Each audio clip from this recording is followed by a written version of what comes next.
keluarin. Dapat dikit nih.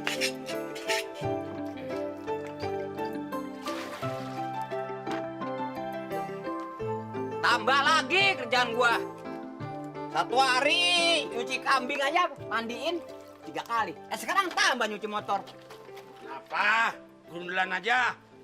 Bang, saya kapan pakai motor? Oh, pakai juga lo? Iya kan saya mau apel. Tar, kalau gue udah pulang dari musola. Yang bener. Makasih bang. Emang ini lo nyuci motornya udah bersih? Buset, orang satu hari 3 kali saya cuci. Ini? Iya. Berarti awet dong. Ya, jangan tanya orang satu hari 3 kali saya cuci.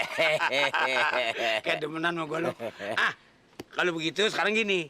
Kambing juga satu hari harus 3 kali cuci. Harus 3 kali mandi. Pakai sabun. Bila perlu pakai sampo. Supaya kuat juga. Jadi kambing satu hari 3 kali dimandiin sama motor? Ya iya kerjaan lo itu. Ngomong-ngomong, saya kan dapat minjem motor abang kan? Buat ngelancong rumah si Rokaya.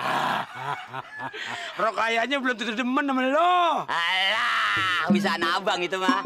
Mambul ke pinggir ah.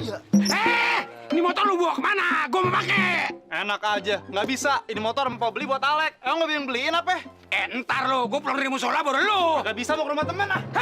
Ini bocah sama nekat amat. Gue mau pakai nih motor. Motor boleh gua nyuci, yang bawa anaknya. Gua kapan apelnya ke rumah si Rokaya?